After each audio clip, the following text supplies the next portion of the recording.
Astaghfirullah. Bismillahirrahmanirrahim. Assalamualaikum warahmatullahi wabarakatuh.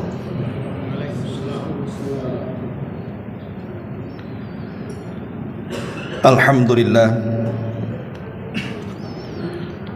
Alhamdulillahilladzi bi ni'matihi tatimmus shalihat. Asyhadu an la ilaha illallah wahdahu rabbi la syarika lah.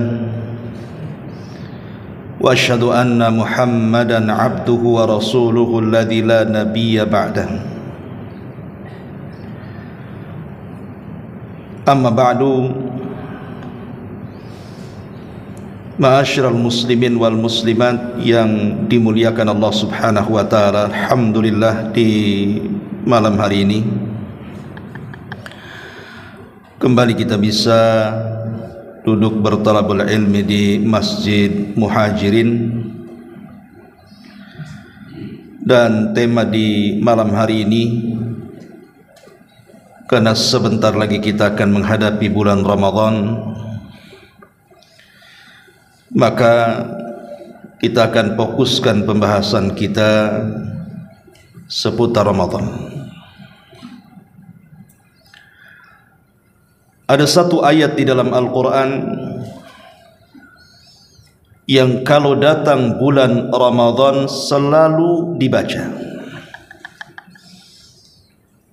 Bahkan saking seringnya dibaca, insyaallah hampir semua kaum muslimin menghafalnya. Ayat itu di mana Allah Subhanahu wa taala berfirman, ya ayyuhalladzina amanu kutiba alaikumusiyam kama kutiba alal ladzina min qablikum la'allakum tattaqun. Wahai orang-orang yang beriman, panggilan wahai orang-orang yang beriman ini panggilan khusus, karena di dalam Al-Quran itu ada dua panggilan. Pertama panggilan umum, di mana Allah Subhanahu wa taala mengatakan ya ayyuhan nas, wahai manusia. Dan ada panggilan khusus ya ayyuhalladzina amanu, wahai orang-orang yang beriman. Inilah yang membedakan antara ayat-ayat Makkiyah dan ayat-ayat Madaniyah.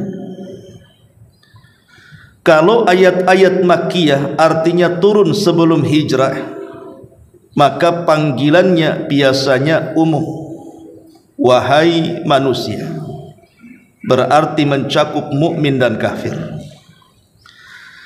Tapi kalau panggilannya terhadap ayat-ayat Madani, di mana turun setelah hijrah Nabi sallallahu alaihi wasallam ke kota Madinah, maka hampir secara keseluruhan panggilannya menjadi khusus. Ya ayyuhalladzina amanu, wahai orang-orang yang beriman. Kenapa kemudian panggilannya berubah?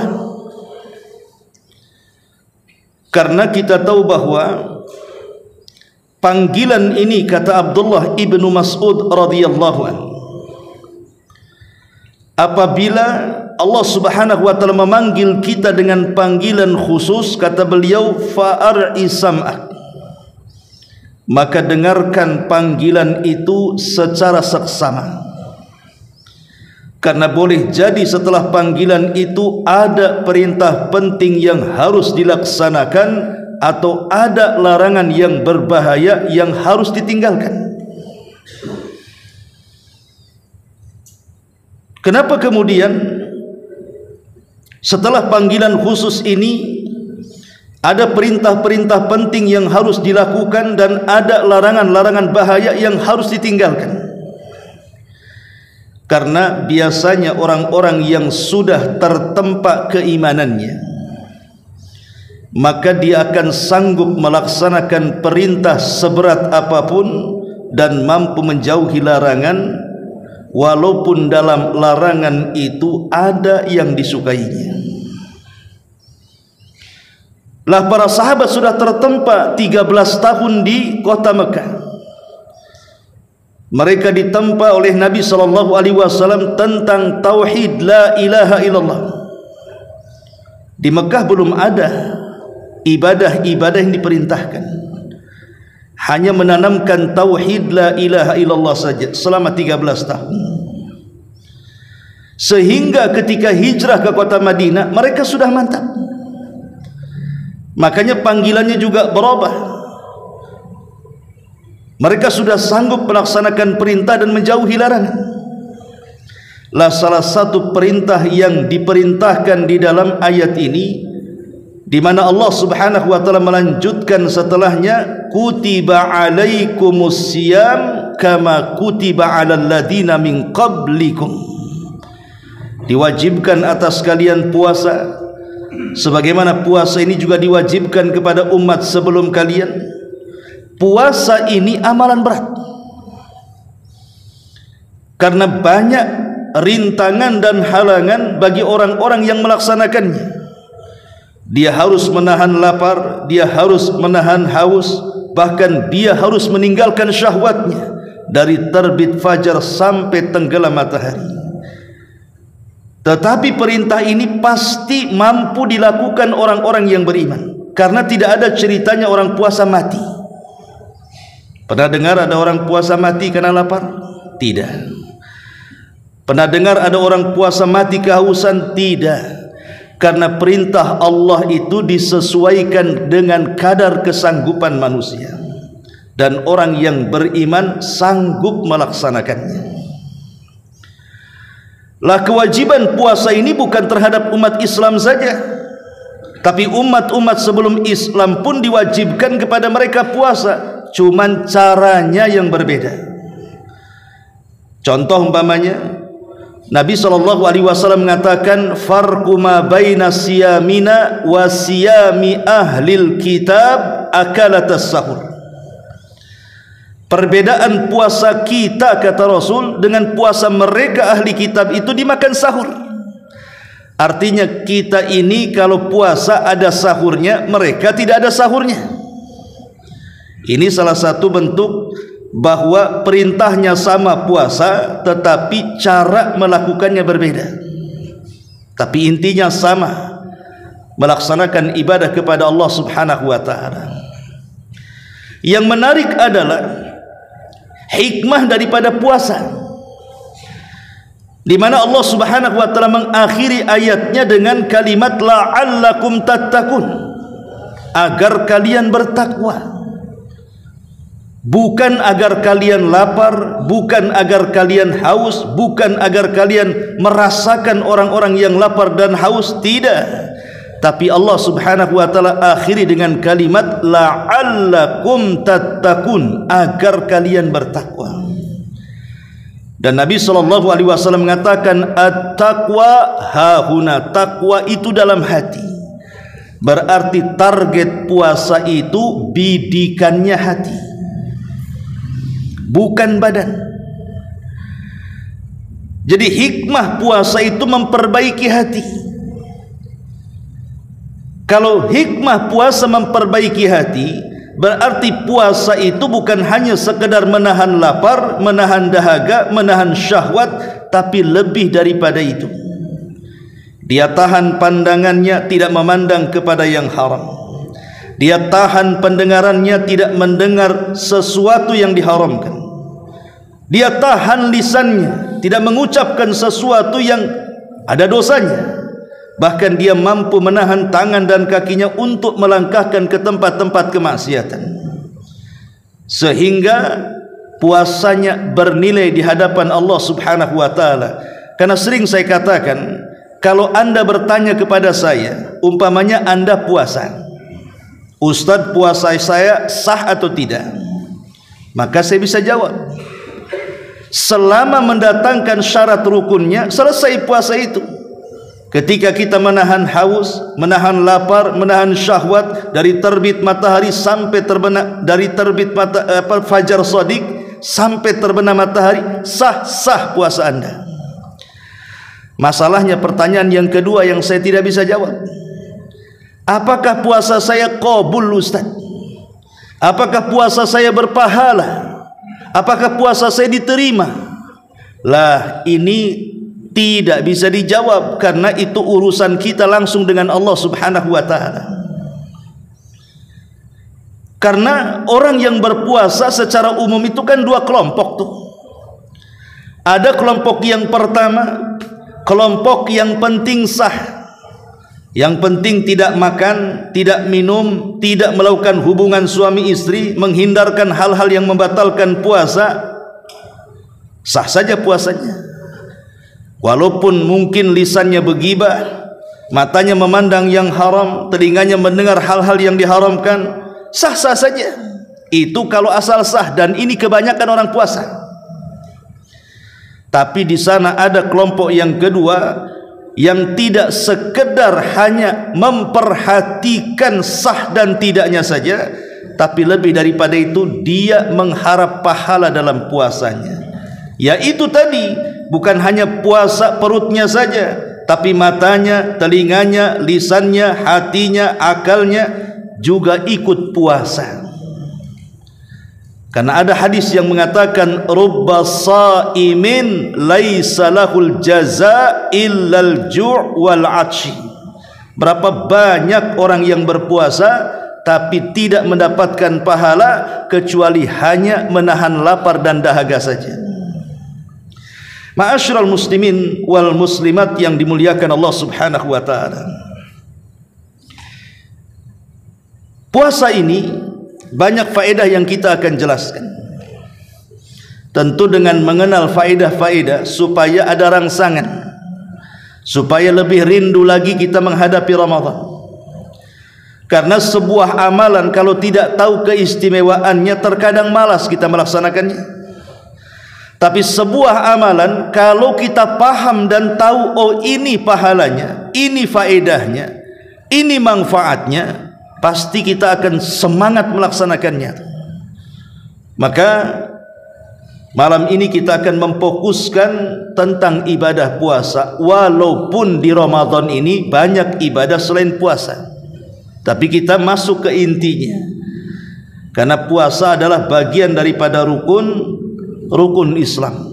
Rasul mengatakan bunyal Islam ala khamsin, syahadati an la ilaha illallah wa anna Muhammadar Rasulullah wa iqamis salati wa itaiz zakati wa saumi Ramadan wa hajjil baitil in istata'a ilaihi sabila. Islam ini dibangun di atas bangunan. Yang pertama syahadat, yang kedua salat, yang ketiga baru kemudian di situ ada zakat, puasa, haji. Ini bagian daripada rukun Islam lah, salah satunya puasa. Lalu apa faedahnya puasa ini? Pertama, faedah puasa, puasa ini melahirkan akhlak. Sebenarnya seluruh rukun Islam itu melahirkan akhlak. Salat melahirkan akhlak. Inna salata tanha anil fahsya'i wal munkar. Sesungguhnya salat itu bisa mencegah perbuatan keji dan kemungkaran akhlak. Haji juga melahirkan akhlak. Faman hajjal baita, barang siapa yang berhaji ke Baitullah, walam yarfus walam yafsuk, dia tidak berbuat keonaran dan tidak berbuat kefasikan, raja'a ka yaumin waladathu ummuhu, dia pulang dari Mekah seperti bayi yang baru dilahirkan. Menghindari kefasikan, menghindari keonaran, mengucapkan sesuatu yang kotor, itu bagian daripada akhlak. Zakat juga sama, di mana Allah mengatakan khudh min amwalihim shadaqatan tutahhiruhum wa tuzakkihim bihi. Ambillah harta-harta zakat itu dari mereka. Untuk apa? Untuk membersihkan harta dan membersihkan hati kalian. Ini bagian daripada akhlak. Lah puasa juga sama. Puasa itu melahirkan akhlak yang banyak sekali. Pertama, akhlak yang dilahirkan puasa itu adalah keikhlasan. Karena puasa itu kan ibadah sirriyah, ya, ibadah yang tidak ada yang tahu kecuali Allah. Kalau solat bukan ibadah sirriyah, karena nampak yang solat. Ada orang yang sedang solat, kita tahu, oh itu dia sedang solat. Kenapa? Nampak tuh takbirnya, nampak rukunya, nampak sujudnya. Ibadah solat ini bukan ibadah sirriyah, tidak terang-terangan, justru ibadah terang-terangan. Zakat ibadah terang-terangan, nampak hartanya. Haji apalagi terang-terangan, yang ngantar satu kecamatan. Tapi kalau seandainya ibadah puasa ini tidak ada yang tahu, siapa yang tahu dia sedang berpuasa? Apakah pura-pura lemas? Nampak dia puasa? Enggak bisa juga. Apakah pura-pura meludah? Dianggap puasa? Enggak, boleh jadi sedang sariawat. Apakah kemudian pura-pura bibirnya dilap biar kering? Tidak juga, jangan-jangan lagi padas dalam. Ibadah puasa itu tidak bisa dideteksi kecuali kalau orangnya ngomong, "Afan, saya lagi puasa." Walaupun bisa dipercaya, bisa tidak. Ah, dia itu suka bohong, katanya puasa, totalnya makan. Jadi puasa itu tidak bisa dideteksi. Itu urusan kita dengan Allah Subhanahu wa ta'ala. Makanya puasa itu tidak bisa dinilai, keikhlasannya pun tidak bisa dinilai. Kalau sholat papanya kan, kita bisa menilai, ada sholat si anu tuh khusyuk sekali Ustaz. Kenapa? Mantap tuh sholatnya, lama, iya kan? Oh si anu itu zakatnya berani, sedekahnya apa, nominalnya besar. Oh si anu itu hajinya mantap. Kenapa? Dulu dia itu pemabok, sekarang sudah sadar tuh. Tapi kalau puasa macam mana menilainya coba? Tidak bisa dinilai puasa itu. Makanya sebagaimana puasa itu sifatnya ibadah sirriyah, tidak ada yang tahu kecuali dia dengan Allah, lahirlah keikhlasan. Makanya pahalanya juga disembunyikan. Allah tidak menyebutkan nominalnya. Kalau sholat disebutkan nominalnya, zakat disebutkan nominalnya, haji disebutkan nominalnya. Tapi puasa tidak. Kata Nabi SAW dalam hadis qudsi itu, "As-saumu li wa ana azzibi." Puasa itu milikku, kata Allah, aku yang akan membalasnya. Kenapa tidak ditampakkan pahala puasa, justru dirahasiakan? Karena puasa sendiri ibadah rahasia, maka pahalanya juga rahasia. Hanya Allah saja yang tahu dengan orang yang berpuasa. Di sini lahir keikhlasan. Ya. Ma'asyiral muslimin yang dimuliakan Allah Subhanahu wa ta'ala. Dan ikhlas itu kan amalan hati yang paling utama. Dari seluruh amalan hati yang paling utama, ikhlaslah peringkat pertama. Tapi masalahnya, ikhlas inilah yang selalu digoyang-goyang setan supaya orang yang beribadah itu tidak ikhlas. Makanya Imam Ghazali sampai mengatakan, "An-nasu mauta illal alimun, wal alimuna niyamun illal amilun, wal amiluna mughtarrun illal mukhlisun." Hakikatnya manusia itu mati kecuali orang-orang yang punya pengetahuan atau orang alim. Tetapi orang alim juga bisa tidur kalau dia tidak mengamalkan ilmunya. Lah orang yang mengamalkan ilmu terkadang tertipu, dia bangga dengan amalannya, kecuali orang-orang yang ikhlas. Lihat di sini kata Imam Ghazali, manusia itu mati kecuali dia punya ilmu. Tapi orang yang berilmu bisa tidur kalau dia tidak mengamalkan ilmunya. Orang yang mengamalkan ilmunya bisa tertipu kalau tidak ikhlas. Berarti kita tahu bahwa ikhlas itu menghidupkan manusia.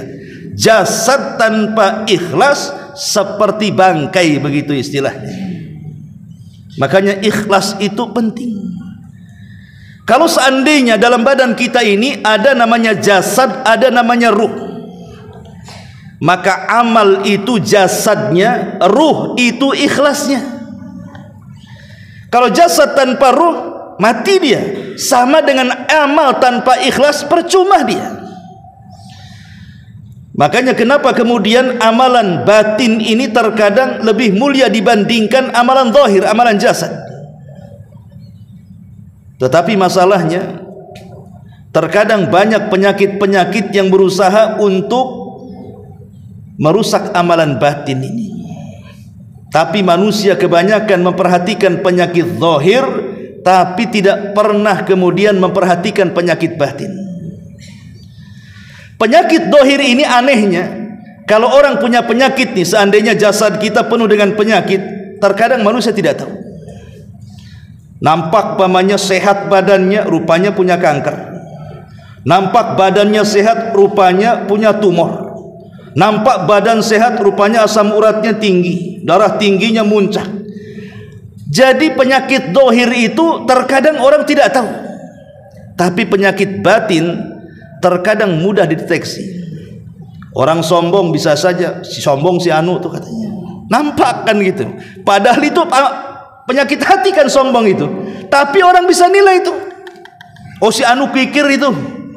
Itu si anu hasad tuh.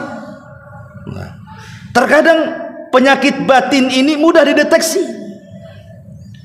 Masalahnya, ketika orang lebih memperhatikan penyakit zahir dan lupa dengan penyakit batin, dia tidak tahu kalau penyakit zahir itu parah-parahnya hanya menghancurkan dunia. Tapi kalau penyakit batin, bukan dunia saja yang dihancurkannya, akhirat pun dihancurkan dia. Kalau seandainya orang punya kanker, paling tinggi mati, selesai dunia dia. Punya tumor, paling tinggi mati, selesailah dunia dia. Tapi kalau penyakitnya itu ria, penyakitnya sombong, penyakitnya sum'ah, penyakit-penyakit yang menghilangkan keikhlasan, itu bukan cerita dunia saja. Di akhirat pun dia akan mempertanggungjawabkan penyakit itu. Karena kita tahu bahwa penyakit zahir itu tidak akan ditanya di hadapan Allah. Yang ditanya itu penyakit batin. Tidak ada orang masuk neraka, kenapa kau masuk neraka? Kanker, nggak ada. Bisul, nggak ada. Tumor, nggak ada. Yang ditanya itu soal penyakit batin. Karena sombong, karena hasad, karena dengki, iri hati, dan begitu seterusnya. Maka dari sini puasa itu melahirkan keikhlasan, karena puasa itu sifatnya ibadah sirriyah. Tidak ada yang tahu kecuali dia dengan Allah. Makanya dahulu ada ulama salaf, dia puasa selama 40 tahun, keluarganya nggak tahu.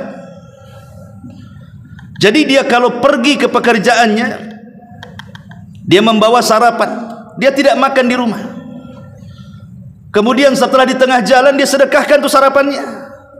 Kemudian pulang maghrib, kemudian dia pun berbuka, itulah makan malamnya, dan tidak makan lagi kecuali sahur, minum saja. Setiap hari sampai 40 tahun keluarganya datang. Ya, karena ibadah puasa itu sirriyah sifatnya. Tidak ada yang tahu kecuali si pelaku dengan Allah Subhanahu wa taala. Lahirlah keikhlasan. Yang kedua, puasa ini melahirkan akhlak sabar. Bahkan 3 tingkatan sabar itu ada di puasa. Apa tingkatan sabar yang 3 itu? Pertama, as-sabru ala ta'ah. Yang kedua, as-sabru ala al-ma'siyah. Yang ketiga, as-sabru ala al-qada'i wal qadar. Pertama, sabar ketika melaksanakan ketaatan. Yang kedua, sabar saat meninggalkan kemaksiatan. Kemudian sabar dalam menghadapi qada dan qadar, ketentuan Allah Subhanahu wa taala kepada kita. 3-tiganya ada di puasa. Pertama, sabar dalam melaksanakan ketaatan. Bagaimanapun orang itu lapar, bagaimanapun orang itu haus, mungkin dengan istilah lapar melilit perut, haus mencekik leher, kalau belum waktunya maghrib, tidak bisa kemudian kita makan dan minum. Harus sabar, karena itu perintah Allah. Tidak boleh kemudian saya tidak tahan, tidak bisa. harus sabar. Anda sedang melaksanakan ketaatan kepada Allah, tunggu maghrib baru makan baru minum. Ini sabar yang pertama dan ini yang paling tinggi. Kemudian yang kedua, sabar saat meninggalkan maksiat. Sabar dalam meninggalkan maksiat. Jangan sampai ketika kita sedang berpuasa, kemudian mata kita memandang yang haram, telinga kita mendengar yang haram, lisan kita pula mengucapkan hal-hal yang diharamkan. Karena itu bisa menggugurkan pahala. Percuma puasanya jadinya. Lapar, haus, tapi nggak dapat apa-apa jadinya kan. Dia harus sabar ya, supaya dapat pahala. Kemudian juga sabar di dalam menghadapi takdir. Yang namanya tak makan lapar itu sudah takdir. Yang namanya tak minum haus itu sudah takdir. Tapi kita tetap sabar dengan takdir ini. Bayangkan 3 kesabaran terkumpul dalam puasa. Makanya kalau ini bisa kita lakukan dalam ibadah puasa, kita akan mendapatkan pahala tanpa batas. Innama yuwaffas sabiruna ajrahum bighairi hisab. Sesungguhnya Allah Subhanahu wa taala akan membalas orang-orang yang sabar itu tanpa batas. Karena puasa terkandung melahirkan akhlak sabar. Dan sabar di zaman sekarang ini subhanallah sangat dihajatkan, terutama di tengah-tengah masyarakat kita kan, yang sulit mencari ekonomi, sulit mencari pekerjaan ya. Kalau kita tidak sabar, terkadang cari jalan pintas tuh. Akhirnya merampok, akhirnya menipu, akhirnya berdusta, mengambil hak orang lain, korupsi dan yang semacamnya. Akibat tidak sabar jatuh kepada maksiat. Makanya puasa itu melatih kesabaran sehingga melahirkan orang-orang yang bertakwa kepada Allah, takut akan maksiat kepada Allah Subhanahu wa taala. Kemudian yang ketiga, lahirlah akhlak istiqomah. Orang puasa itu kan harus istiqomah. Kalau tidak istiqomah dia akan batal. Orang kalau tidak istiqomah dalam puasa, belum waktunya sudah buka, batal puasanya. Makanya melahirkan akhlak istiqomah, lahir di situ kedisiplinan, lahir di situ tanggung jawab, lahir di situ kejujuran. Akhirnya lahirlah manusia-manusia yang baik. Itu kalau kita lebih dalam memperdalami tentang akhlak yang lahir dari puasa. Ini yang pertama, bahwa puasa itu melahirkan akhlak. Yang kedua, kita tahu bahwa puasa ini ibadah yang disandarkan kepada Allah. Secara kaidah bahwa ibadah yang disandarkan kepada Allah itu memiliki keutamaan. Contoh Mekah, di situ ada Ka'bah. Kita sebut Ka'bah dengan apa? Baitullah, rumah Allah. Berarti Ka'bah itu disandarkan kepada Allah. Karena rumah itu disandarkan kepada Allah, jadilah Ka'bah itu sesuatu yang mulia. Kemudian mukjizat Nabi Saleh, unta. Allah katakan naqatullahi, untanya Allah. Unta banyak, tapi kenapa untanya Nabi Saleh lebih mulia dan dijadikan mukjizat? Karena unta Nabi Saleh itu disandarkan kepada Allah, maka dia jadi mulia. Jadi mukjizatnya seorang nabi yang mulia, Nabiullah Saleh alaihi salam. Begitu juga puasa. Ibadah puasa ini ibadah yang disandarkan kepada Allah. Kata Nabi sallallahu alaihi wasallam, kullu amal ibni adam lahu illa siyam fa innahu li wa ana azzibi. Setiap amalan anak Adam diserahkan kepada dirinya kecuali puasa. Puasa itu untukku, kata Allah. Lihat, puasa itu untukku, artinya puasa itu disandarkan kepada Allah. Aku yang akan membalasnya. Lah ketika ibadah puasa itu disandarkan kepada Allah, makanya ibadah ini memiliki kemuliaan yang luar biasa. Bahkan faedahnya bukan hanya di dunia, sampai kepada akhirat.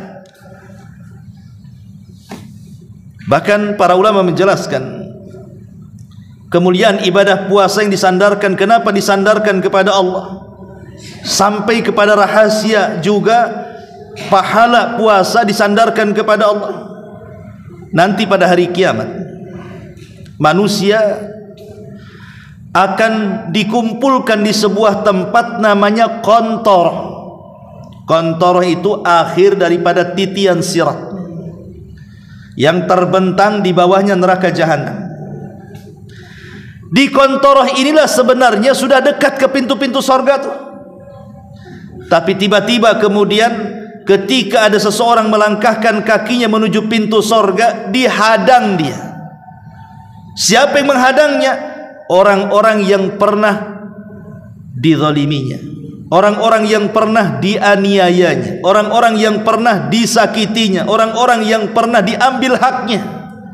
Tunggu dulu, jangan kau melangkah ke surga, kau punya hutang kepadaku. Boleh jadi hutang itu dalam bentuk dulu dia jadi korban pembunuhan, boleh jadi dulu di dunia dia mungkin jadi korban diambil hartanya orang, atau mungkin juga jasadnya dipukul, dicaci, dimaki, direndahkan, dan begitu seterusnya. Disinilah terjadi barter pahala dosa. Dulu kau memukul aku, mana pahalamu? Aku tidak mau kisos dengan pukulan, cukup serahkan pahalamu. Yang satunya mengatakan, engkau dulu pernah menyakiti hatiku, mana pahalamu? Engkau dulu membunuh aku, mana pahalamu?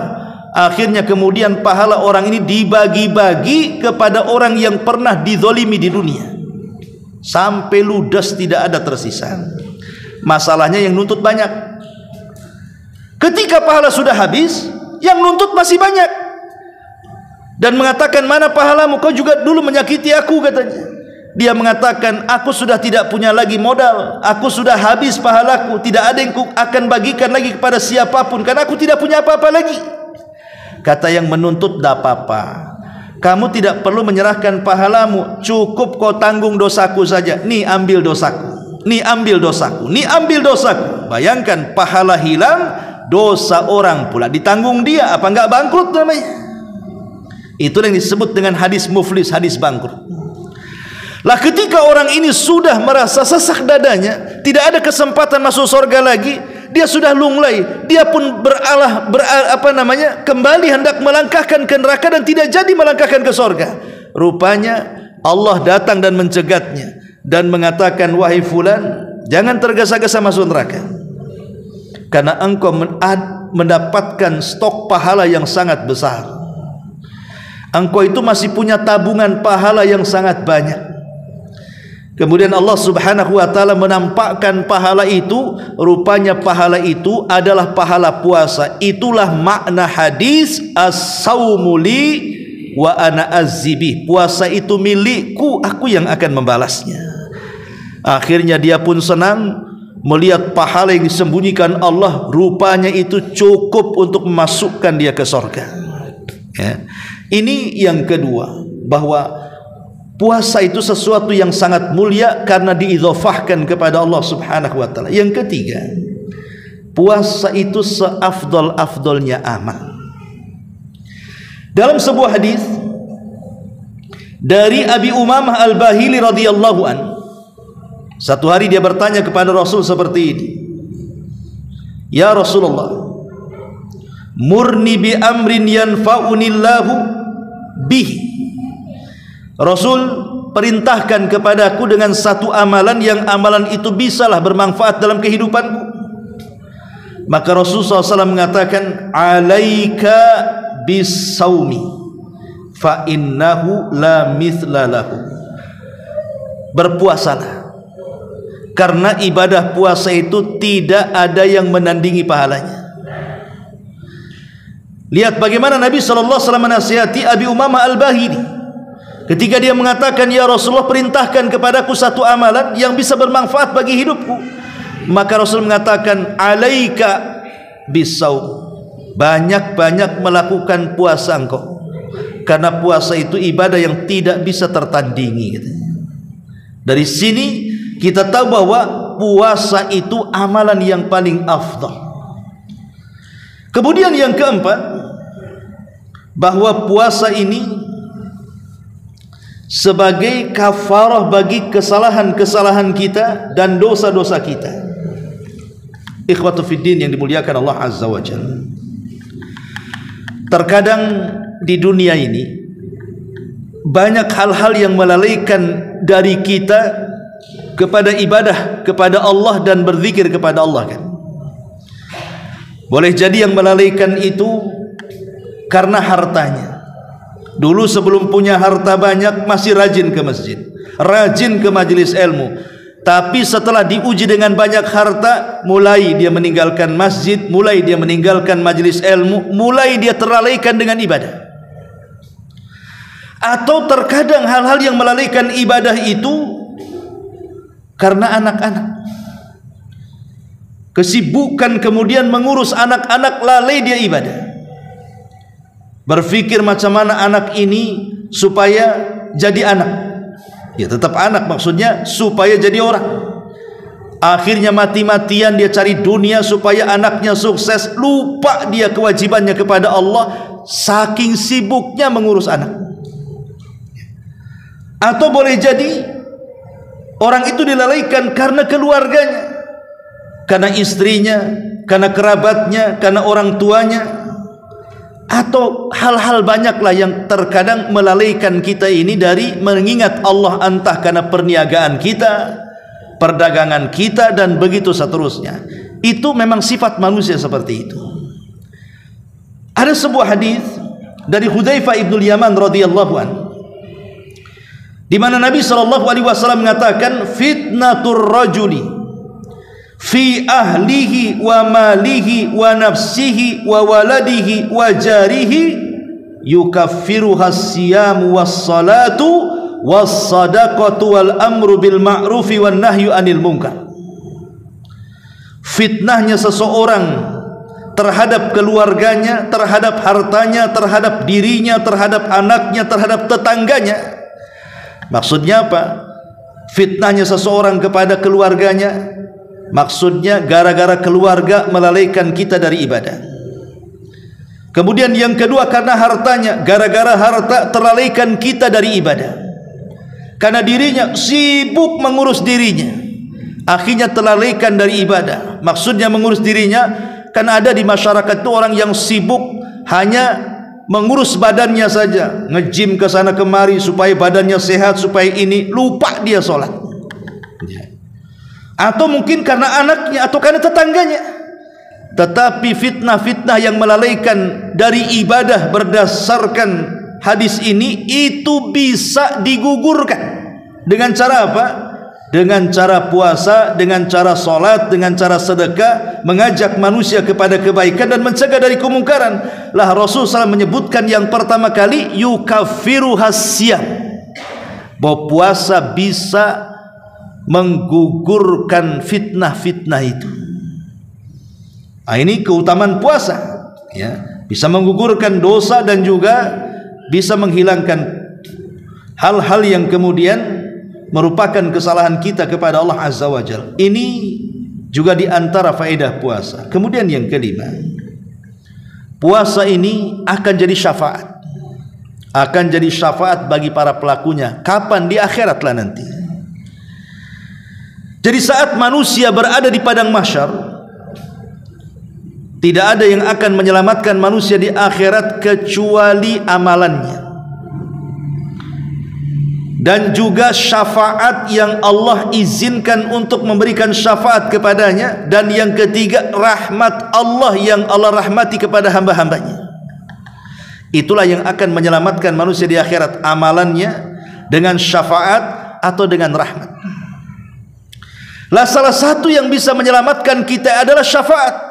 Lah puasa itu nanti akan menjadi pembela bagi kita di dunia. Ibu bapak yang dimuliakan Allah Azza wa Jalla, kalau kita ini terjatuh kepada sebuah kriminal, tentu kita berhajat kepada lawyer, kita berhajat kepada pengacara, minimalnya walaupun tidak terbebas, teringankanlah hukuman itu di dunia. Walaupun bayar berapapun dia bayar, bahkan mencari pengacara yang handal, yang cakap, yang pandai bicara supaya dia terloloskan dari kasusnya. Tapi di akhirat, Mau bayar pakai apa pengacara? Pengacaranya saja butuh pengacara. Pengacaranya butuh lawyer, lawyernya butuh pengacara. Karena masing-masing diadili masalahnya. Tetapi di sana ada lawyer, pengacara-pengacara yang akan membela kita kelak pada hari kiamat. Siapa mereka? Itulah amalan ibadah kita. Di antaranya puasa akan menjadi pengacara kita. Dia yang akan membela kita di hadapan Allah Subhanahu wa taala. Kata Nabi sallallahu alaihi wasallam, "As-siyamu wal Qur'an yashfa'ani lil 'abdi yaumal qiyamah." Yaqulu siyam, "Rabbi inni mana'tuhu at-ta'ama wasyaraba bin nahar fasyafi'ni fi." Kata Rasul, puasa dan Quran itu akan datang pada hari kiamat memberikan syafaat. Kemudian puasa akan datang kepada Allah dan mengatakan, "Ya Rabb, karena aku," kata puasa, "orang ini tertahan makannya, tertahan minumnya, tertahan syahwatnya, maka berikan syafaat kepada dia." Jadi lihat bagaimana puasa itu akan membela kita tuh, akan menjadi syafaat bagi kita pada hari kiamat. Makanya berbahagialah orang-orang yang suka dengan ibadah puasa ini, karena akan menyelamatkan hidupnya di akhirat. Kemudian yang keenam, dan ini tentunya yang paling kita inginkan, bahwa puasa itu sababun lidukhulil jannah, sebab terbesar masuknya kita ke surga. Makanya Nabi SAW selalu ingatkan kalau datang bulan Ramadan, pamannya besok nih mau 1 Ramadan, maka Rasul selalu mengumpulkan para sahabat tuh. Kemudian Nabi SAW mentabsyir, menghabar gembirakan kepada mereka tentang kedatangan Ramadan. Maka Rasul selalu mengatakan, "Idza ja'akum Ramadan futihat abwabul jannah wa ghuliqat abwabun niran wa suffidatis syayatin." Wahai sahabat-sahabatku, kalau datang bulan Ramadan, semua pintu-pintu sorga terbuka, pintu-pintu neraka tertutup, setan pula diikat dan dibelenggu. Saking bahagianya Rasul selalu mengingatkan di awal Ramadan tentang 3 perkara: pintu sorga dibuka, pintu neraka ditutup rapat, setan diikat. Tetapi lihat di sini, Nabi mengingatkan soal sorga. Dan sorga itu sebuah tempat yang sangat nikmat, tidak bisa dibayangkan kenikmatannya. "A'dadtu li ibadis salihin," kata Rasul, "ma la ainun ra'at wala udhunun sami'at wala khatara ala qalbi bashar." Kenikmatannya tidak pernah dilihat mata, kenikmatannya tidak pernah didengar telinga, bahkan terlintas dalam otak manusia untuk membayangkannya tidak bisa, saking indahnya. Walaupun terkadang Al-Quran ataupun hadis Nabi menyebutkan benda-benda yang di sorga itu ada kemiripan dengan benda-benda dunia. Kata Abdullah ibn Abbas, itu hanya sekedar kemiripan nama, bukan kemiripan hakikat. Di sorga ada istana, di dunia ada istana, tapi istana sorga berbeda dengan istana dunia. Begitu juga di sorga ada khamar, ada susu, ada madu. Di dunia juga sama, tapi susu, khamar dan madu sorga tentu berbeda dengan susu, madu di dunia. Khamar di dunia sekali minum mabok, kan gitu ya, paling rendah sakit kepala. Tapi kalau di sorga justru ladzatul lisyaribin, sangat mengenakkan bagi para peminumnya, lezat luar biasa. Jadi kalaupun ada kemiripan nama, di sorga ada pisang, di dunia ada pisang, itu hanya sekedar nama saja, hakikatnya berbeda. Karena kenikmatannya tidak bisa ditembus mata, didengar telinga, terlintas pun tidak bisa. Itulah sorga. Lah surga yang begitu indah itu untuk siapa? Lah salah satunya adalah untuk orang-orang yang berpuasa. Makanya sampai-sampai di surga itu ada satu pintu namanya Royan. Pintu surga itu ada namanya pintu Royan. Untuk apa pintu Royan itu? Khusus untuk orang-orang yang berpuasa. Tidak boleh orang-orang yang tidak puasa masuk dari pintu itu. Kata Nabi SAW, "Inna fil jannati baban yuqalu lahu Rayyan." Di surga itu ada pintu namanya Rayyan. Yadkhulu minhu shaimun yaumal qiyamah, di mana orang-orang yang berpuasa akan masuk tuh dari pintu itu. La yadkhul minhu ahadun ghairahum, tidak akan masuk selain mereka.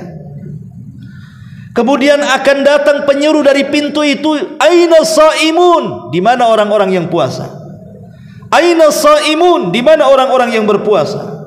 Fayaqumuna, maka berdirilah orang-orang yang berpuasa, la yadkhulu minhu ahad ghairahum, tidak ada satupun yang masuk dari pintu itu kecuali orang-orang yang berpuasa. Fa idza dakhala akhiruhum ughliq, kalau sudah orang yang berpuasa masuk semua, maka pintu itu akan ditutup rapat-rapat.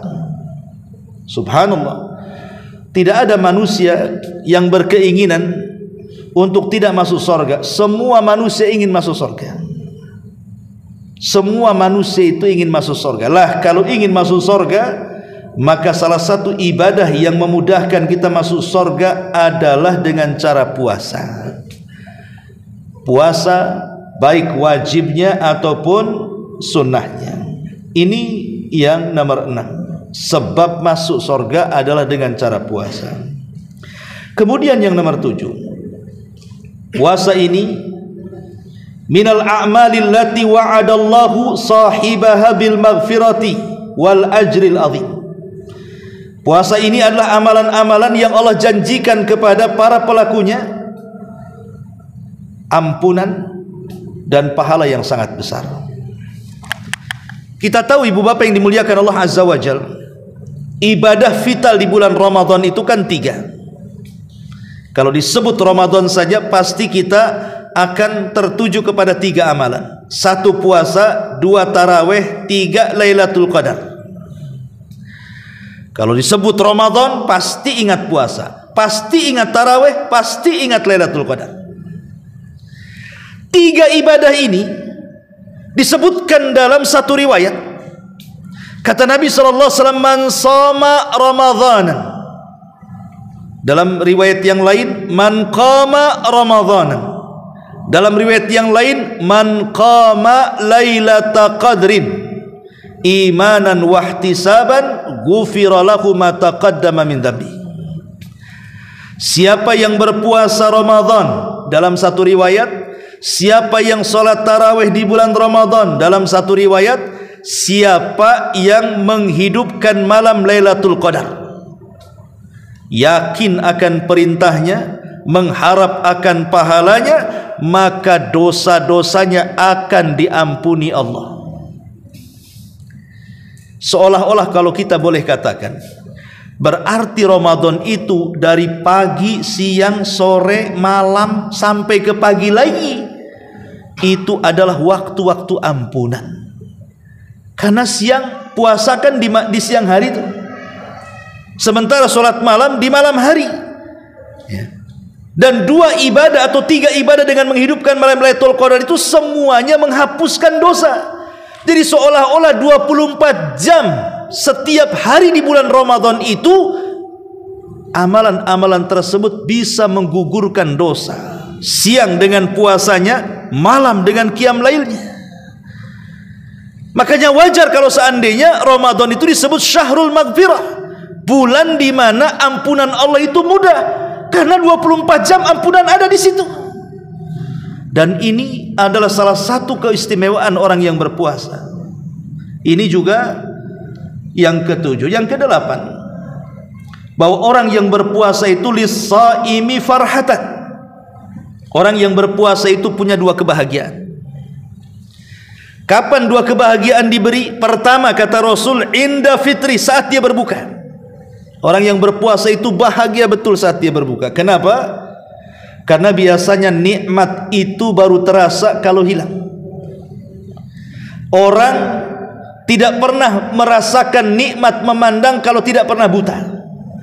Orang tidak akan pernah merasakan nikmat mendengar kalau tidak pernah budak. Orang tidak bisa merasakan nikmat bicara kalau tidak pernah bisu. Sama, orang tidak akan merasakan nikmat makanan kalau dia tidak pernah lapar. Orang tidak akan mampu menikmati bagaimana rasa minuman kecuali dia pernah haus. Makanya ketika kita satu hari lapar betul, kemudian datang makanan di waktu maghrib, senang kita rasanya, bersyukur kita rasanya. Ketika satu hari kita menahan haus dahaga luar biasa, tiba-tiba dikasih minuman. Makanya lihat kalau ada orang haus, tiba-tiba di sampingnya ada orang yang minum, itu tenggorokan kita bunyi-bunyi itu, kepengen juga kan begitu. Lah itulah kebahagiaan yang sesungguhnya. Tetapi ingat, walaupun seandainya kita diberikan nikmat bisa minum setelah haus, bisa makan setelah lapar satu hari, tapi tetap ada batasannya. Allah Subhanahu wa taala mengatakan, kulu washrabu wala tusrifu. Makan engkau, minum engkau, tapi batasi makannya. Jangan kayak orang yang berpuasa yang bersifat dendaman. Ada orang puasa itu suka dendam. Apa-apa siang-siang lapar, tunggu maghrib katanya. Dendam, dia ngancam. Nanti datang waktu maghrib, wah, bukaan satu meja itu pindah dari meja ke perut. Ini kalau sudah satu meja makanan pindah ke perut, pasti satu dia lemes, dua dia malas, gitu ya. Tiga udah bawaannya tidur saja itu. Dan kita bisa rasakan kalau buka itu kayak orang balas dendam. Jangan cerita taraweh yang 11 atau yang 23 rakaat. Salat Isya lo udah nguap-nguap kita dibuatnya. Makanya kenapa puasa itu juga harus menahan nafsu. Kadang-kadang kita ini sudah membeli semuanya waktu sore-sore itu kan, ketika makan kurma sama air saja merasa kenyang kadang-kadang. Ulama mengatakan sebaiknya kalau ingin makan berat itu setelah tarawih. Nah, silahkan makan berat supaya tidak mengganggu ibadah sholat wajib Isya dan juga tarawihnya ya, karena pengalaman kan, saya kira di antara saya, ibu bapak semuanya pasti mengalami lah, kalau sudah maghrib kekenyangan itu pasti bawaannya ngantuk, bawaannya melemes, bawaannya malas, dan itu sangat mengganggu ibadahnya. Ini kebahagiaan yang pertama saat berbuka, tapi ingat ada batasannya. Dan kebahagiaan yang jauh lebih tinggi daripada itu adalah saat berjumpa dengan Allah. Kata Nabi SAW, lis-saimi farhatan. Bagi orang yang berpuasa itu ada dua kebahagiaan. Farhatun inda fitri, kebahagiaan saat berbuka, wa farhatun inda liqa'i rabbih, dan kebahagiaan saat berjumpa dengan Allah Subhanahu wa taala. Dia akan mendapatkan pahala yang disembunyikan Allah. Dia akan bahagia di hadapan Allah. Rupanya dia memiliki tabungan yang banyak di hadapan Allah, sehingga dia akan lebih bahagia ketika berjumpa dengan Allah karena sudah punya tabungan ya. Ini yang ke-8. Yang ke-9, bahwa mulutnya orang yang berpuasa di sisi Allah itu lebih harum dibandingkan minyak kasturi. Ingat, di sisi Allah ya, bukan di sisi manusia. Kalau di sisi manusia ya sesuai dengan sahurnya, makan jengkol ya bau jengkol, makan pete ya keluar bau pete ya, sesuai dengan sahurnya tuh. Maksudnya di sisi Allah, dan ini kemuliaan. Ketika Nabi Musa alaihi salatu wassalam hendak mendapatkan mandat Taurat, dia akan berpuasa selama 30 hari. Di hari ke-30 karena dia akan berdialog dengan Allah, Nabi Musa hampir membatalkan puasanya. Alasannya apa? Takut kalau puasa itu membuat mulutnya bau. Tetapi ketika hampir Nabi Musa membatalkan, Allah datang dan mengatakan, jangan kau batalkan wahai Musa, sempurnakan puasamu 10 hari lagi. Itulah yang Allah firmankan, wa wa'adna Musa 30 lailatan. Kami menjanjikan kepada Musa 30 malam. Tsumma atmamnahu bi asyrin. Setelah itu kami sempurnakan 10 hari lagi. Jadi Nabi Musa ketika hendak batal di hari ke-30, alasannya karena takut bau mulutnya. Sementara dia akan berdialog dengan Allah, tapi Allah melarangnya. Kemudian Allah katakan kepada Musa, ya Musa, inna famis saim atyab indallahi min rihil misk. Sesungguhnya bau mulutnya orang yang berpuasa itu lebih harum dibandingkan bau minyak kasturi gitu. Lanjutkan puasa. Subhanallah. Ya, ini juga di antara keutamaan puasa. Kemudian yang nomor 10. Doa orang yang berpuasa itu mustajab. Doa orang yang berpuasa itu mustajab. Nabi mengatakan, "Salasu da'awatin mustajabah. Da'watus sha'im wa da'watul madlum wa da'watul musafir." Ada 3 kelompok kata Rasul, doa-doanya itu sangat mustajab di sisi Allah. Pertama, doa orang yang berpuasa saat berbuka. Yang kedua, doa orang-orang yang dizalimi. Dan yang ketiga, doa orang-orang yang sedang safar. Lah, salah satunya di sini da'watus shaim inda fitrih, doa orang yang berpuasa saat berbuka. Maka sering saya nasihatkan, baik untuk pribadi dan juga ibu dan bapak sekalian, luangkan waktu entah 10, entah 5 menit jadilah saat kita berbuka. Jangan disibukkan dengan perkara-perkara dunia. Terkadang di waktu-waktu mustajab doa kita lalaikan tuh. Karena terkadang masih sibuk cari bukaan di pasar kaget, maghrib di jalan, tidak sempat dia berdoa. Ya. Atau malah justru sibuk melihat handphone. Sekarang kan zamannya handphone tuh, melihat YouTube. Atau sibuk kemudian cari remote control TV, mana channel yang paling cepat azannya. Ya. Terkadang ikhwatu fillah muliakan Allah azza wajal, orang disibukkan. Di situ waktu yang sangat istimewa loh. Sebelum berbuka itu 5 menit jadilah. Kenapa saya katakan waktu istimewa sebelum berbuka?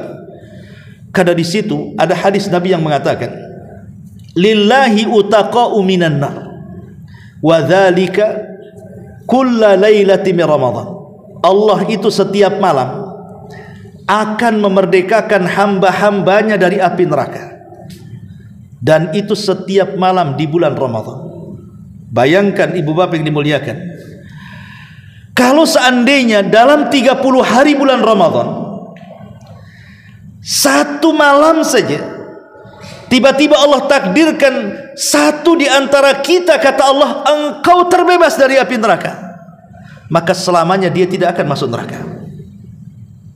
Kalau setiap hari kita berdoa kepada Allah minta dibebaskan dari api neraka, tidak mungkinlah 30 hari setiap hari kita meminta kepada Allah untuk dibebaskan dari api neraka, tidak ada yang dikabulkan. Kalau ada saja yang dikabulkan satu malam di bulan Ramadan, Allah kemudian bebaskan kita dari api neraka, selamanya kita tidak akan masuk neraka. Ini kesempatan emas menjelang berbuka itu, angkat tangan tinggi-tinggi, ngomong kepada Allah, ya Allah bebaskan aku dari api neraka, ya Allah bebaskan istriku dan suamiku dari api neraka, ya Allah bebaskan orang tuaku dari api neraka, ya Allah bebaskan anak-anakku dari api neraka, ya Allah bebaskan orang-orang yang kucintai dari api neraka. Setiap sebelum berbuka baca seperti itu, minta seperti itu, karena ini sudah waktunya di mana Allah Subhanahu wa taala akan membebaskan kita dari api neraka. Coba, kan cuma ngomong begitu udah sampai 5 menit kan. Kalau sebelum berbuka kita katakan, ya Allah, kalau mau pakai bahasa Arab ya bisa lah, Allahumma atik riqabana minan nar, ya Allah bebaskan aku dari api neraka. Oke, tidak bisa bahasa Arabnya lah, pakai bahasa Indonesia jadi, pakai bahasa Jawa bisa jadi, pakai bahasa Padang juga jadi, pakai Melayu pun boleh. Allah itu tahu dengan doa-doa kita. Intinya ini waktunya kita minta supaya kita dibebaskan dari api neraka. Kalau ada satu waktu saja dalam Ramadan Allah kabulkan permintaan kita, alangkah bahagianya kita dibebaskan dari api neraka. Faman zuhziha 'anin nar wa udkhilal jannah faqad faz. Siapapun yang terbebas dari api neraka dan dimasukkan ke dalam sorga, itulah kesuksesan yang sesungguhnya, kata Allah. Maka waktu ini jangan disia-siakan, karena doa orang yang berpuasa itu mustajab. Ini yang ke-10. Yang ke-11, puasa itu yutahhir al-qalba, bisa membersihkan hati.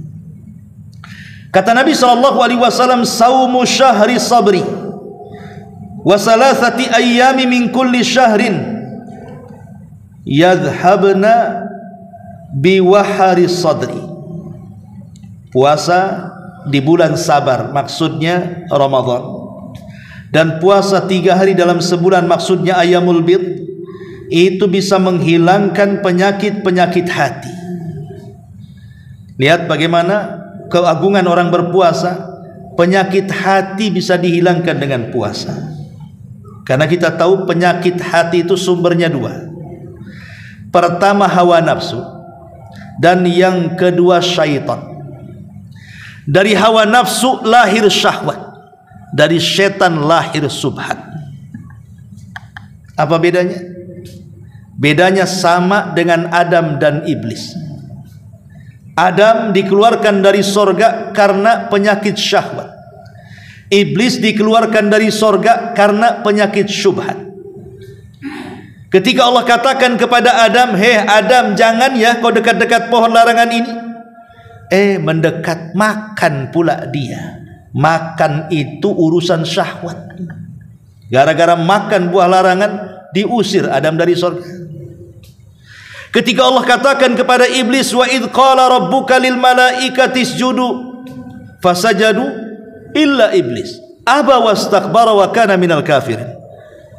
Ketika Rabbmu berkata kepada malaikat, "Sujud kau wahai para malaikat." Iblis ada di situ. Semua malaikat sujud, iblis pula tak mau. Maka iblis menjadi makhluk yang enggan, menjadi makhluk yang sombong, menjadi makhluk yang kafir. Allah katakan, "Ma mana'aka alla tasjuda idh amartuk." Iblis, kenapa kamu ini tidak mau sujud ketika aku perintahkan? Di sini syubhatnya. Ana khairum min, khalaqtani min nar wa khalaqtahu min tin. Aku lebih baik ya Rabb dibandingkan si Adam yang kau suruh sujud aku kepadanya. Kau ciptakan aku dari api, kau ciptakan dia dari tanah. Itu syubhat di kepalanya si iblis itu. Dia merasa lebih baik daripada Adam. Dari segi mana lebih baiknya? Karena iblis merasa ada kemiripan dengan malaikat. Malaikat tercipta dari cahaya, dia tercipta dari api. Api dengan cahaya agak sedikit mirip. Tapi kalau tanah dengan cahaya itu kan jauh, nggak ada mirip-miripnya. Jadi dia merasa dia lebih mulia dibandingkan Adam. Walaupun logikanya kita mengatakan, "Heh iblis, makhluk yang tercipta dari cahaya saja sujud, kau pula makhluk yang tercipta dari api tak mau sujud, kan kurang ajar itu namanya." Kan bisa saja kita katakan seperti itu. Tetapi itulah memang Allah sudah takdirkan, iblis memang seperti itu. Lah iblis akhirnya diusir dari sorga. Kenapa? Karena otaknya error. Ya, itulah penyakit syubhat. Itulah bedanya syahwat dengan syubhat. Lah dua-duanya bisa dikalahkan dengan puasa. Dua-duanya bisa dikalahkan di bulan Ramadan. Adapun syahwat bisa dikalahkan dengan puasa. Kata Imam Ibnul Qayyim, pangkal syahwat itu 5. 1, kemaluan. 2, perut, banyak makan banyak minum. 3, lisan, banyak ngomong, akhirnya jadi gibah, namimah, ngomong orang gitu ya. Kemudian yang keempat, mukhalathatun nas, banyak berhubungan dengan manusia, ngobrol sana sini tidak jelas, akhirnya habis waktu ibadah. Dan yang terakhir, mata, banyak tidur, akhirnya luput ibadah karena tidak sadar orang tidur itu berapa jam dia tidur. 5 perkara ini bisa dikalahkan dengan puasa. Pertama, kemaluan. Rasul mengatakan, "Ya ma'syaras syabab, man istata'a minkumul ba'a falyatazawwaj, fa innahu aghaddu lil basar wa ahsanu lil faraj. Faman lam yastati fa alaihi bisyam, fa inna lahu wija." Kata Rasul. Hei anak-anak muda, kalau sanggup menikah, menikah. Tapi kalau tidak sanggup, berpuasa. Karena itu bisa menundukkan pandangan dan juga bisa menjaga kemaluan. Ya. Artinya syahwat kemaluan bisa dijaga dengan puasa. Kemudian yang kedua, syahwat perut, makan minum. Nah, namanya puasa kan gak makan gak minum. Akhirnya bisa mengalahkan perasaan lapar, perasaan haus. Ya. Kemudian yang ketiga, lisan. Orang yang berpuasa itu kan jarang mau ngomong banyak. Sebab kalau ngomong banyak haus biasanya. Bahkan cenderung orang puasa itu lebih banyak diam kan begitu. Untuk menjaga supaya jangan sampai batal puasanya. Karena kalau banyak ngomong pasti nanti akan haus. Ujung-ujungnya apa? Ngumpulin ludah, kumpul, telan. Dikumpulin lagi, telan lagi. Namanya orang haus. Ya. Pasti dia cenderung diam tuh. Kemudian juga mata. Orang yang lapar tuh biasanya susah tidur. Tapi anehnya, banyak orang puasa itu tidurnya nyenyak pula. Itu sudah diagendakan tidur siangnya. Memang sengaja malamnya tak tidur supaya siangnya bisa tidur. Jadi menyingkat puasa dari subuh sampai asar tidur, puasanya 2 jam saja. Tapi kalau normal tidur malamnya, siangnya lapar, biasanya lapar itu susah tidur. Makanya ada istilah, aduh Ustaz saya tidak bisa tidur malam. Kenapa? Saya harus makan dulu. Karena ada istilah begitu tuh. Karena memang lapar itu susah tidur. Artinya kan syahwat mata bisa teratasi dengan puasa. Begitu juga mukhalathatun nas, bergaul dengan manusia. Kalau di luar Ramadan mau siang, mau jam berapa saja, ayo kita kumpul di mana, ayo jalan kemana. Kalau puasa tidak, apalagi lagi terik matahari, siang-siang mau keluar, ngapain batal-batal puasa? Bagus aku ngadem di kamar yang 3 AC-nya biar seperti di kutub kan begitu. Ya, karena orang ada seperti itu.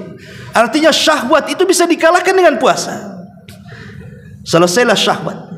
Sekarang syubhat. Syubhat itu dari setan. Dan Rasul mengatakan, apabila datang bulan Ramadan, setan itu diikat dan dibelenggu. Logika ikhwan, kalau seandainya kita punya musuh, kita disuruh kelahi dengan musuh kita, musuhnya diikat, enak gak ngelawannya? Musuhnya diikat di tiang, dia gak bisa ngelawan karena diikat. Kita tinggal tonjokin aja muka dia kan gitu. Musuhnya diikat, lebih mudah dilawan ya. Makanya ada sebagian para ulama mengatakan bahwa kalimat sufidati syayatin, setan diikat itu maksudnya apa? Ada yang mengatakan ala makna hakiki. Memang makna hakikat setan itu jadi ikat, betul diikat dengan ikatan, dengan belenggu oleh Allah Subhanahu wa taala. Ada yang mengatakan makna majaz. Sebenarnya setan tidak diikat. Siapa yang ikat dia? Maksudnya adalah setan tidak bisa leluasa menggoda kita di bulan Ramadan. Kenapa? Karena rangsangan manusia di bulan Ramadan itu untuk berbuat baik sangat tinggi dibandingkan di luar Ramadan. Masjid di bulan Ramadan lebih ramai dibandingkan di luar Ramadan. Coba di luar Ramadan, kalau sholat isya ya segini-gini saja. Tapi kalau Ramadan sampai ke tempat sandal sana. Walaupun bertahan seminggu saja, akhirnya ke depan lagi masuk ke dalam ya. Tapi kan kita lihat di musola, di masjid rame, di desa, di kota rame. Itu rangsangan kebaikan namanya. Tidak ada orang yang baca Quran lebih rame dibandingkan Ramadan. Kalau di luar Ramadan saya nggak dengar ada orang baca Quran sampai jam 9 malam. Tapi kalau datang Ramadan sampai jam 3, entah orang entah kaset, tapi yang jelas kedengaran kemana-mana ya.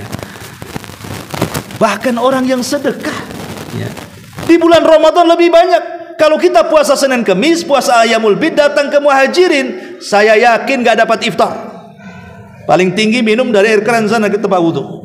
Tapi kalau seandainya bulan Ramadan, bukan hanya masjid ini saja, semua masjid menyediakan. Bahkan sekarang lebih tenar lagi, ada istilah bagi-bagi takjil di pinggir jalan. Di stop kita, disuruh makan. Coba kalau di Ramadan tiba-tiba di stop, pasti lagi jualan ya. Lah di sini menunjukkan bahwa kenapa setan itu kemudian terikat di situ? Karena ada rangsangan ibadah yang sangat tinggi dari kaum muslimin, di mana orang yang tobat di bulan Ramadan lebih banyak. Jangankan orang biasa, artis yang nggak pakai jilbab di bulan Ramadan tuh. Karena orang-orang yang mengerumpi, yang biasa nyebar-nyebar gosip gitu kan, berkurang di bulan Ramadan itu. Karena tadi saya katakan kalau banyak ngomong haus, akhirnya nelan ludah terus kan. Akhirnya kelompok-kelompok ngerumpi itu dah kurang tuh di bulan Ramadan. Karena rangsangan untuk meninggalkan maksiat tinggi. Disitulah setan merasa terbelenggu di situ. Ada juga yang memaknai seperti itu. Tapi yang jelas bahwa di bulan Ramadan, di antaranya keutamaannya doa-doa orang-orang yang berpuasa sangat mustajab sekali. Kemudian juga di antara faedah Ramadan, man khutima lahu bisyami yaumin, barang siapa yang diakhiri dengan puasa 1 hari saja, maka dia akan dijauhkan dari api neraka. Nabi SAW mengatakan, man shoma yauman fi sabilillah, Ba'adallahu wajahu anin nari sab'ina kharifan. Siapa yang puasa 1 hari saja karena Allah, bukan karena yang lainnya, maka dia akan dihindarkan wajahnya dari api neraka sepanjang perjalanan 70 tahun. Kalau kita berjalan pakai mobil, pakai motor 70 tahun, kira-kira nyampe mana? Udah berapa kali ngelingi bumi itu? Sejauh itulah neraka dari wajah kita. Itu 1 hari, dan hadis ini bicara puasa sunnah. Kalau puasa sunnah saja sebesar itu pahalanya, macam mana pula puasa Ramadan yang merupakan kewajiban? Tentu lebih besar lagi pahalanya. Kemudian selanjutnya juga orang-orang yang berpuasa akan diberikan kamar-kamar indah dari kaca di sorga. Di sorga itu ada kamar-kamar kaca, itu letaknya di atas.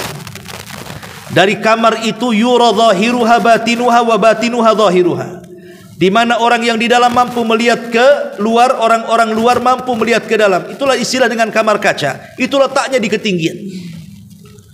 Cemana naiknya Ustaz? Kalau dia di atas pula. Tidak perlu heran, di sorga itu semua orang bisa terbang. Kenapa bisa terbang? Karena tidak ada gravitasi bumi.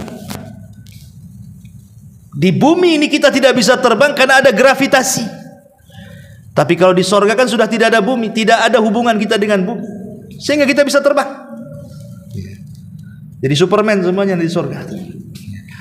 Jadi Allah menyediakan 1 kamar di atas itu, dan itu tahu dengan tabiat manusia kan. Di dunia saja, kenapa villa-villa di puncak itu begitu mahal, padahal sebenarnya kalau bangun rumah seperti itu tidak seberapa biayanya. Sebenarnya bukan harga bangunannya, tapi harga view-nya, harga pemandangannya, sehingga menjadi mahal. Allah tahu kesenangan manusia seperti itu. Makanya orang itu cenderung kalau buat rumah itu pengen tingkat 2, tingkat 3, tingkat 4 gitu. Supaya apa? Supaya bisa melihat di sekitarnya kan. Itulah kesenangan orang. Allah pun tahu. Makanya di sorga Allah buatkan tuh rumah-rumah dari kaca yang berada di atas tuh, supaya melihat pemandangan sorga kemana-mana. Lah Nabi SAW bersabda, inna fil jannati ghorafan turadha dhuhuruha min butuniha wa butunuha min dhuhuriha. Di sorga itu ada rumah-rumah kaca yang ada di atas, dilihat dari luar ke dalam, dari dalam ke luar. Sahabat bertanya sambil berdiri, ya Rasulullah, liman hiya? Rasul, untuk siapa itu rumah-rumah kaca? Apakah itu untuk para nabi? Bukan. Apakah itu untuk para rasul? Bukan. Lalu untuk siapa wahai Rasul? Maka Rasul mengatakan, liman atabal kalam wa at'amat ta'am wa adama siyam wa shalla bil laili wan nasu niyam. Bagi orang yang kalau bicara santun, 1. Bagi orang yang suka memberi makan, 2. Bagi orang yang mendawamkan puasa, 3. Bagi orang-orang yang senantiasa menegakkan salat malam di saat manusia sedang tertidur lelap. Lihat di sini salah satunya adalah untuk orang yang berpuasa. Wallahu a'lam bishawab. Ini karena waktu juga ya. Saya sudah mencatat 40 faedah tentang puasa, tapi baru sampai ke 16. Insyaallah kita sambung minggu depan tentang faedah-faedah puasa. Subhanakallah bihamdika asyhadu an la ilaha illa anta astaghfiruka wa atubu ilaik. Allahu taala alam. Assalamualaikum warahmatullahi wabarakatuh.